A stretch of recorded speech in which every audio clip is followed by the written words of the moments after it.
نهم پاره د 12 رکوع ده. نحمده ونصلي على رسوله الكريم.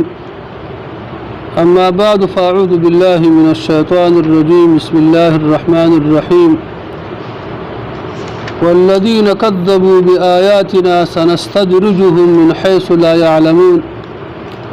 إلى آخره. صدق الله مولانا العظيم. دنیا د امتحان کور ده. الله پاک هر چاته موقع ورکړي. آخرت د مکافات او د مجازات کور ده او دنیا د امتحان او د عمل کور ده. په دنیا کې الله پاک چاته د عمل سزا نه ورکړي، ولکه الله پاک دنیا کې چاته د عمل سزا ورکړي نو دنیا بیا د امتحان ځای نه شي، بلکې دنیا د سزا او د مکافات او د مجازات ځای شي. موږ نمونه خروار کله کله الله پاک انسان ته د یو عمل سزا ورکړي چې دنیا خلکو ته یو پته ولګېږي چې د آخرت معاملې حق دي. د هغې یو مثال د دنیا یو مثال ده چې دنیا کې پلاني ظلم کړی او دا ورسره وشو، آخرت کې به ورسره کېږي د عامو ظالمانو سره. په دنیا کې یو کس سره الله دا معامله وکړه چې انسان په دې پوه شي چې دا معاملې ګوره شته. نو په دنیا کې داسې الله تعالی څه کوي، یو معامله کوي، کله کله معامله کوي، د بعضو اشخاصو په ارتباط باندې معامله کوي. اما عموما الله پاک په دنیا کې نیک عمل ته په عمل باندې په دنیا کې نیک بدله او بد عمل ته په دنیا کې بد معامله الله پاک په دنیا کې نه وسره کوي. ولې که دا کار وسره وکړي نو دنیا بیا د امتحان کور نشته. الله پاک فرمایي هغه کسان چې د الله په آیاتونو باندې الله د آیاتونو ته نسبت ته دروغ کوي، الله آیاتونه دروغ ګڼي، دا خلک ورو ورو په کلاره کلاره به الله پاک هلاکوي د داسې طرف نه چې دا خلک په ځان باندې نه پوهېږي. دې مطلب دا دی چې دا خلک به لګېږي کارونه به کوي، دا خپل وران کارونه به ښه ګڼي. دا وران کار ته به څه نه وایي، وران کار نه وایي چې ما وران کار وکړ، وران کار به وران نه ګڼي. د خپل د عمل په عاقبت باندې به خبر نه چې ما سره به څه کېږي. دی به فکر دا کوي چې اشنا کار کوم وران کوم خو بیا هم ټولې معاملې ما سره ښې کېږي. د هر طرف نه مې کار جوړ ده، چې د هر طرف نه مې کار جوړ ده. دا سړی دې خبرې ته ورسېږي چې د آخرت خبرې دروغ دي، چې ولا یو سړی ظلم وکړي هغه سره به دا کېږي، کبر وکړي دا کېږي، دا کېږي، دا کېږي. دغه سړی بیخي دوکه شي، مغروره شي. بس الله پاک یو دم څه کوي ورونه راونیسي. استدراج دا معنا چې یو سړي ته موقع ورکول، یو کس لره په کلاره کلاره باندې څه کول رانیولو ته څه ویل کېږي؟ استدراج ویل کېږي. کله چې یو سړی بد کوي او الله پاک معامله ورسره نیکه کوي، دغه سړی د په دې ځان باندې پوه شي ودرېږي چې اشنا زه به استدراج کې روان، دا د خپل د هلاکت ته څه وشي انتظار باسي. اوس لکه موږ خو دا وایو چې اشنا ورانه کوم او سمه کېږي، چاپی اچومه په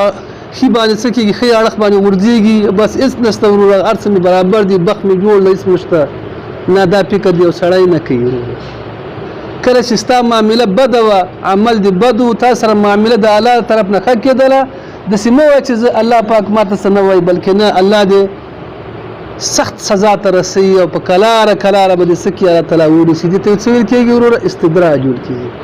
او دا استدراج کلام پاک ځای په ځای باندې په ډېرو ځایونو کې الله پاک څه کړی دی ورور ذکر کړی دی. په دې خبره خو پوه شئ. وروسته الله پاک فرمایي چې انسانه مکه مکرمه کې دا خبره مشهوره وه چې رسول پاک علیه السلام لیونی ده. پیغمبر اسلام په خلاف باندې مختلف خبرې کېدلې، چا ورته لیونی ویلې، چا ورته ساحر ویلې، چا ورته جادوګر ویلې، چا ورته دروغجن ویلې، چا ورته دروغجن ویلې، مختلف چا ورته شاعر ویلې، مختلف نومونه رسول پاک علیه السلام باندې د خپل دشمنانو ایښي وو. نو الله پاک په دغه ځای کې دا خبره کوي چې خلکو د رسول پاک علیه السلام د ویناګانو ته وګورئ، د رسول پاک علیه السلام د اعمالو ته وګورئ، د رسول پاک علیه السلام کړو وړو ته وګورئ. د رسول پاک علیه السلام ویناګانې خو دروغو جنو ته ورته نه دي، لیونو ته ورته نه دي، خبرې شاعرانو ته ورته نه دي، تاسو د رسول پاک علیه السلام په شان کې سوچ ولې نه کوئ فکر ولې نه کوئ لیونی دا رقم دی رسول پاک علیه السلام چې کومې وینا کې تمام دنیا د هغې د وینا د مقابلې نه عاجزه ده دا څنګه لیونی چې مطلب داسې ویناګانې کې دی بیا لیونی ده دا وجه یو کس دمګره د لیونو دمګری د اطرافو نه راروان سه مکې مکرمې ته په دې نیت باندې چې مکه کې یو لیونی پیدا شوی ده زه دم پې اچوم ما ته به شکرانه میلاو شي هغه ځای نه راروان سه د الله شان ته وګوره چې کله مکې ته راځي د پیغمبر اسلام سره مخامخ کېږي د رسول پاک علیه السلام په شان کې تپوس کوي رسول پاک علیه السلام ورته وایي چې هغه خو زما په حق کې خلک خبرې کوي رسول پاک علیه السلام مبارک دغه سړی وایي چې ما ستا باندې زه دم اچومه ستا لیونتوب دې ښه شي پیغمبر اسلام مبارک ورته کلمات الحمدلله نحمده ونستعینه ونستغفره دا کلمات ورته وویلې چې کله کلمات یې وویلې هغه سړی ولګېد وایي دا خو د لیوني خبرې نه دي سم دې دغه سړي په رسول پاک علیه السلام باندې سره وړ ایمان راغی نو لنډ خبره دا ده چې الله تعالی فرمایي د رسول پاک علیه السلام په شان کې څه وکړي سوچ وکړي فکر وکړي رسول پاک علیه السلام کې لیونتوب نشته وروسته الله پاک فرمایي چې خلکو د الله سره شریک ولې نسئ د الله په قدرتونو کې شک ولې کوئ د ځمکې او د اسمانو په حکومت کې نظر وکړئ فکر وکړئ د اسمان په حکومت کې او د ځمکې په حکومت کې څه وکړئ وروره سوچ وکړئ الله چې څومره شیان پیدا کړي په دې کې سوچ وکړئ د الله پاک هر مخلوق د الله په حکمت او د الله په وحدانیت او د الله په قدرت باندې دلالت کوي او په دې خبره باندې دلالت کوي چې د الله پاک سره شریک نشته ولې که شریک ور سره وي د نظام بیا داسې نه چلېده د ځمکې د اسمان حکومت دا رقم ته نه چلېده د کوم وخت نه چې الله پاک اسمان پیدا کړ سپوږمۍ او نور الله تعالی پیدا کړي دي هغه ته نن تاریخ پر په منډ کې چیرته په راوختلو کې او په پریوتلو کې یو منډ وروسته سوي او مخکې شوي نه دي نو که ګڼ خدایان وایي نو خامخا یو به یو اډر کوو بل به څه کوو بل اډر کوو مشکلات به خامخا څه وروره جوړ له هغه نه ماسوا د الله د مخلوق ته وګوره د هر مخلوق د الله پاک د الله په لوی باندې څه کوي وروره دلالت کوي دا وجه یو سړی چې د بیرې ونې لاندې ناست او دې خوا د کدو یو غټ جلغ پروت یو غټه میوه مطلب یو غټ کدو نیولی دی نو د سړي دا خبرو وکړه چې خلک وایي چې الله پاک ډېر حکمت والا ذات په دې کې څه حکمت ده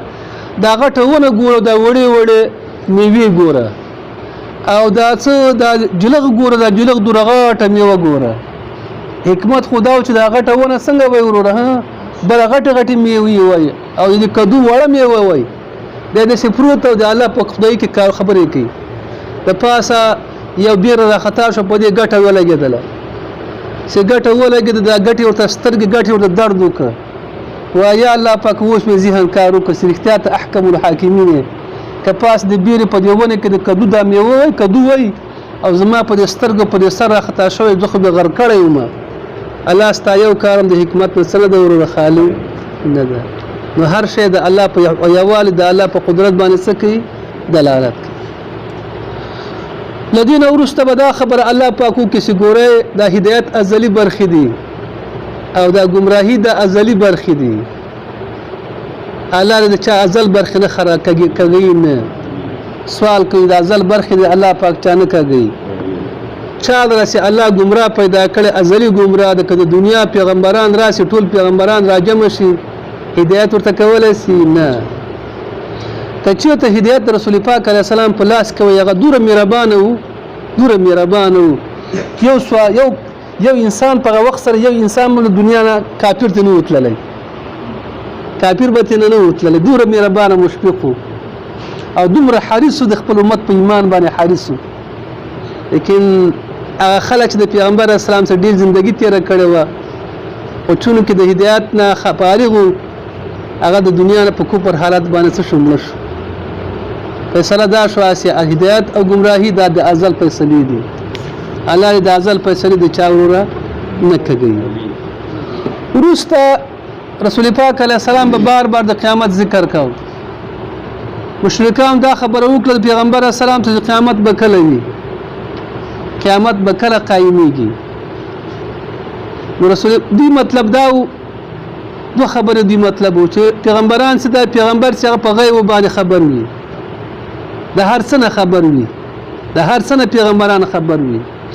بل خبر دی دا عقیده لرودله چې هر پیغمبر چې وي هغه خالق او مالک د نفع او د شر وي، د خیر او د شر مالک وي. الله پاک دغه دواړه مسلې په دغه ځای کې ذکر کړي چې د ټولو مغیبات او علم چا لره ده؟ الله پاک لره. څومره چې الله پاک وغواړي د هغې معلومات خپلو پیغمبرانو علیهم السلام ته ورکوي، خپلو ملایکو ته ورکوي، خپل بندګانو ته ورکوي. نور د ذراتو علم او د ټول مخلوقاتو علم، د انس او د جن او د دنیا او د آخرت علم چا سره ده؟ الله پاک سره. دا عقیده غلطه ده چې یو سړی وایي پیغمبر په هر څه باندې پوهېږي، په هر څه باندې یوازې الله پاک پوهېږي. دې ته شرک په صفت وایي. الله پاک صفت ته علم ده او په هر څه باندې الله علم محیط ده. څو چې عقیده لري چې پیغمبر یا بنده په هر څه باندې خبر ده، دغه سړی د سړي د الله پاک سره شریک ونیو په صفت کې، په صفت کې د الله په علم کې د الله تعالی سره شریک ونیو. الله به دا خبره ثابته کړي چې ګوره یو علم د غیب ده، یو اطلاع په غیب ده. الله پاک پیغمبرانو ته اطلاع په غیب ورکړي او علم د غیب صفت دا د چا صفت ده؟ دا د الله ده. په ټولو ذراتو باندې عالم څوک ده؟ الله پاک جل جلاله. رسول پاک علیه السلام تعالی فرمایي د خلکو ته ورته وایه که زما ته علم د غیب ووایي ما ته به ضرر نه ورسېدلی، ما ته به ډېر خیر، ما به خیرونه ترلاسه کول. ولې؟ زه به پوهېدم چې اشنا په دغه لار کې ما ته تاوان ده، دغه لار باندې نه تلم، په دې کار کې ما ته ګټه دغه کار به ما کوو. او حاداله پیغمبر اسلام چې کله وحود ته نو رسول پاک علیه السلام په خپله زخمي سو ګڼ شهیدان یې ورکړل، ګڼ شهیدان یې. که په دې باندې پیغمبر اسلام ته علم و نو رسول پاک علیه السلام میدان ته نه ته بله تدبیر به یې نیو. پیغمبر اسلام احرام وتاړه چې زه به ځم څه ته ورور مکه مکرمه کې به عمره کوم. څوارلس صحابه کرامو سره و، اوښانې ټولې ځان سره قرباني اوښانې ځان سره به یې وړې. خو په حدیبیې په میدان کې څنګه شو؟ ورور ایثار شو او بېرته څنګه شو؟ واپس راغی پیغمبر اسلام. مطلب خو ورسېدی که نو که رسول پاک علیه السلام ته معلومات د چا وایي د هر غیب علم ورته وایي نو رسول پاک علیه السلام به خامخا خیر به ډېر کړی و، د شر نه به یې څه وروره ځان ساتلی. نه، د غیب عالم څوک دی وروره؟ او مالک د خیر او د شر څوک دی؟ الله. علوم تکویني چې دي د الله فیصلې د کړو دا د معلومات چاته؟ الله پاک سره ده. څومره معلومات چې الله انسان ته ورکوي، نور معلومات ورکوي له دې نه ما سوا زموږ د مرګ او د درد او د خیر او د شر فیصلې چا سره دي؟ الله پاک سره. دا به الله تعالی څه کړي؟ وروره ښکاره کړي. لهذا دا څو مسلې به په دغه ځای کې الله تعالی موږ ته څه کړي؟ وروره ذکر کړي. اولې خبرې ته ګوره،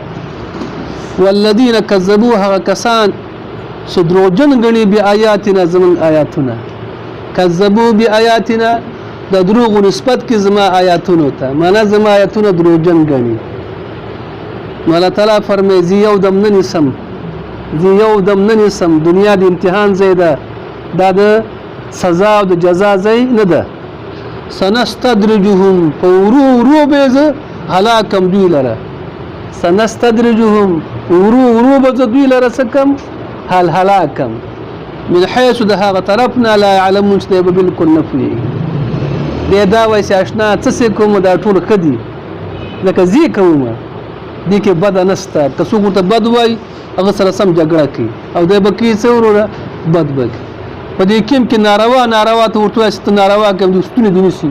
چې ما کله ناروا کړی. خپل ناروا ته به سل دلایل وایي چې زه څه کوم وروره؟ ښه کار نشي لکه بل رقم ته. نو ګوره والذین هغه کسان کذبو چې نسبت دروغ کوي بآیاتنا زموږ آیاتونو ته، سنستدرجهم ورو ورو به زه ونیسم هغوی لره د هغه طرف نه چې دوی په هغې باندې نه پوهېږي. واملی لهم او زه مهلت ورکوم دوی لره، واملی لهم زه مهلت ورکوم دوی لره، ځکه دنیا د امتحان ځای ده. ان کیدي متین، یقینا زما پلان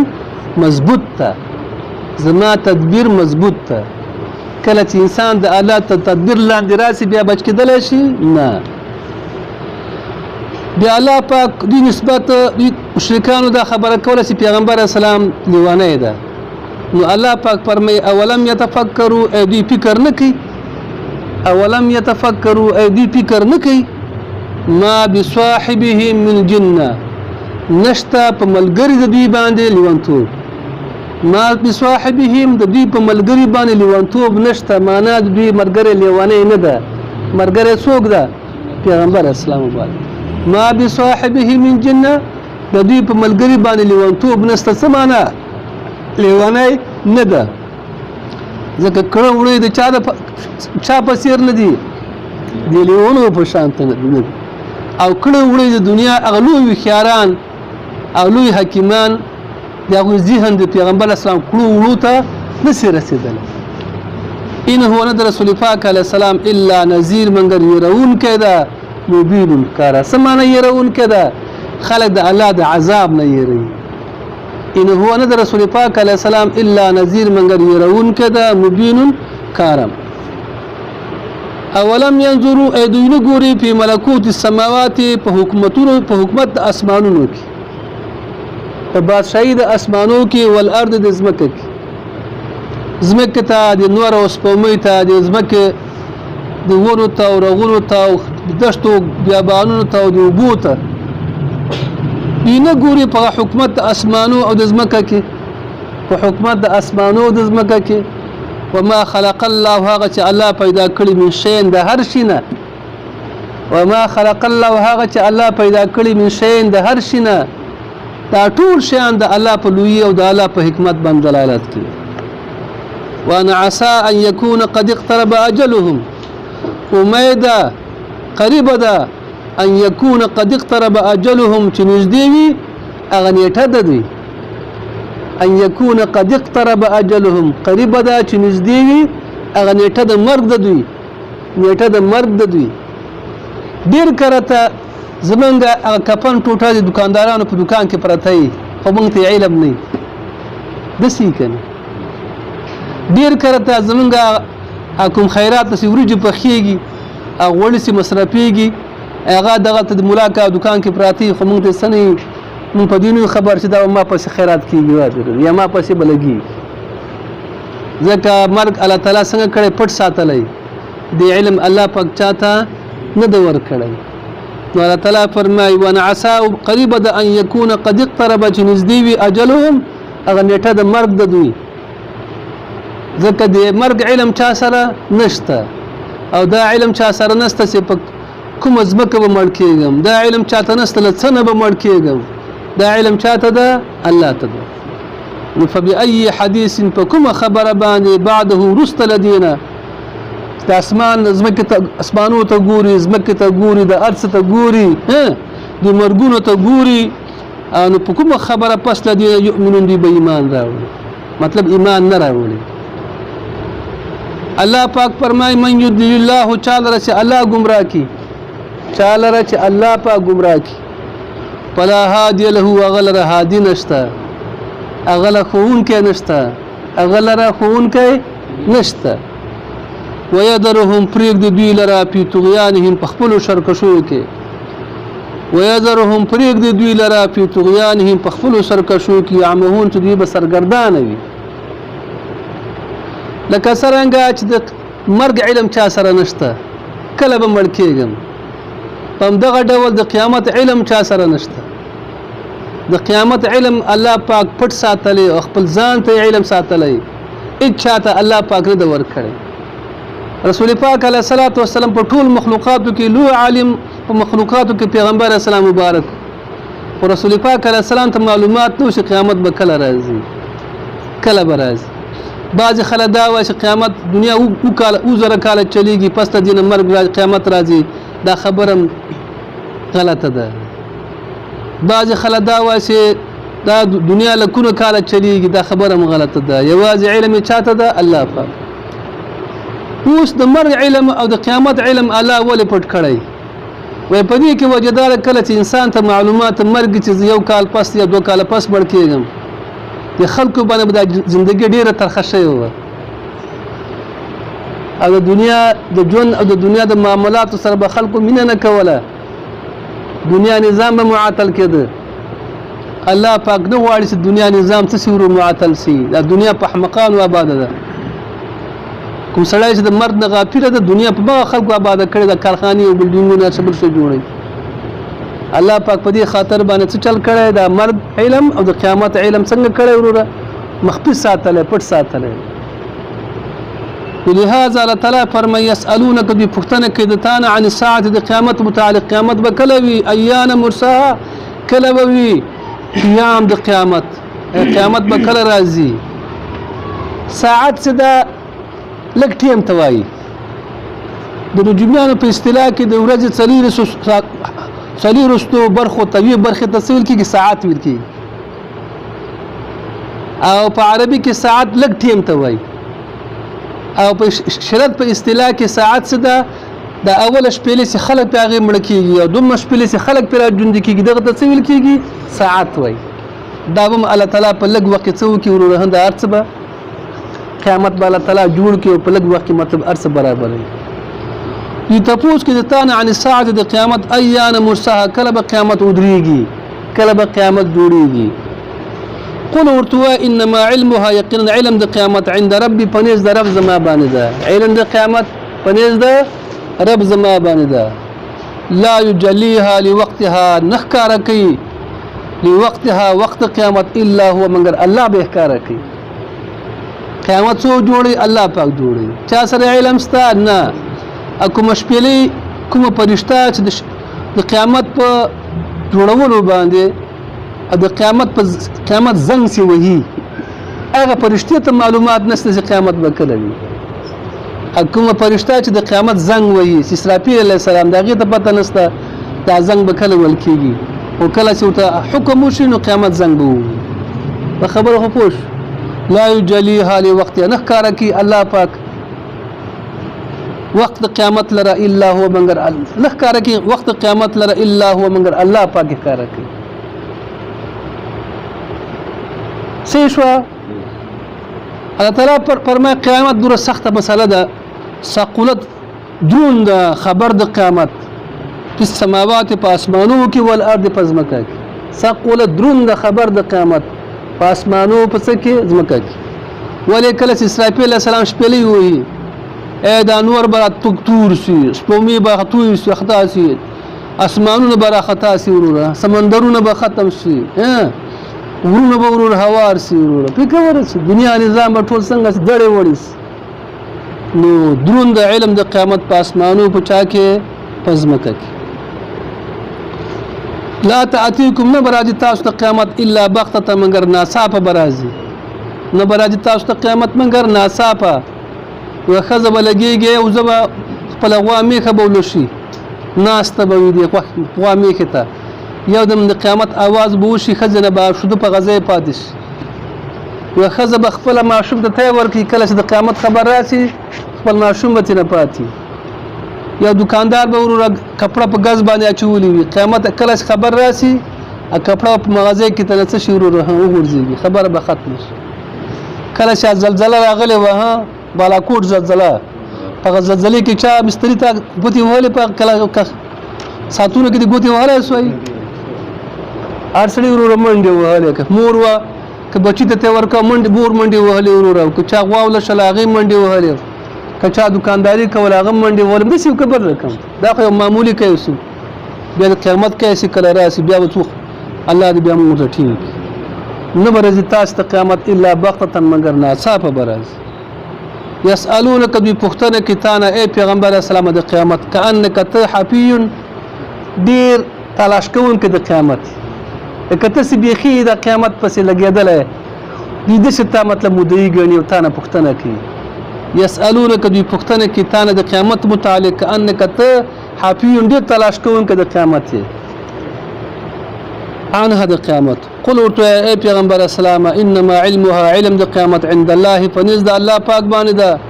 ولكن اکثر الناس لا يعلمون لیکن اکثر خلق نه پوهیږي لن دا خبره معلومه شو چې د قیامت علم یوازې الله پاک لري دوی خبره دا کوله چې قیامت علم به چا سره وي پیغمبر اسلام سره الله پاک پر ملنه دوی دا عقیده واسه هر پیغمبر سی هغه مالک د خیر او د شر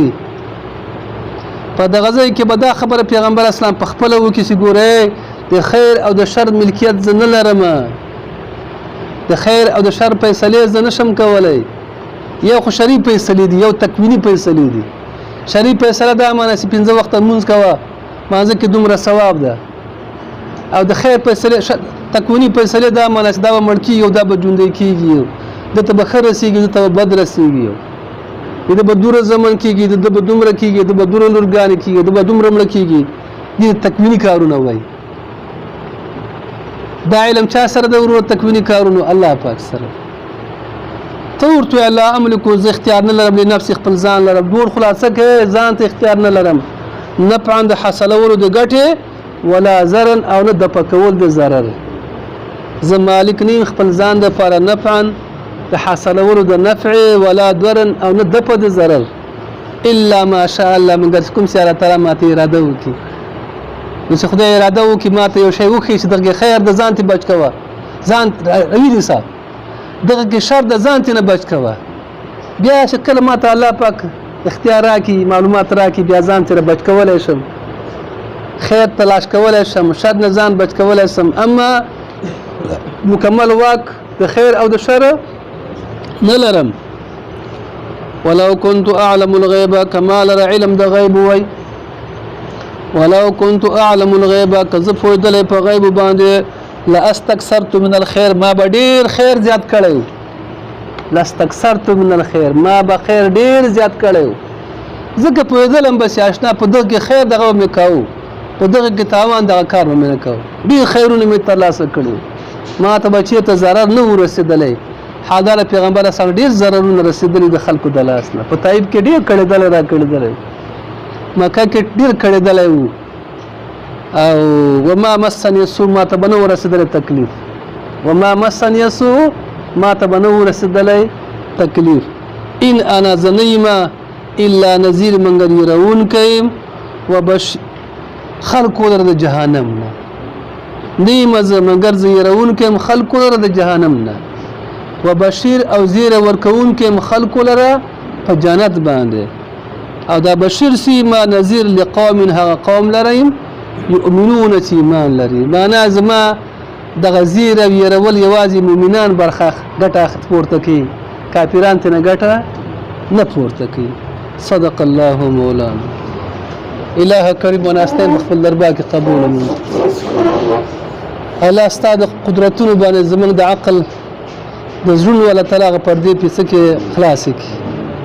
الله پاک ستا معرفت مونږ ته نصیب کی ستا لوی زموږ په زړونو کې نصیب کی الله ستا عظمت مونږ ته په زړونو کې نصیب کی دنیا د عظمت نه الله تعالی موږ ساتي د مخلوق د عظمت نه الله تعالی موږ ساتي الله پاک ستا او ستا صفاتونه او ستا لوی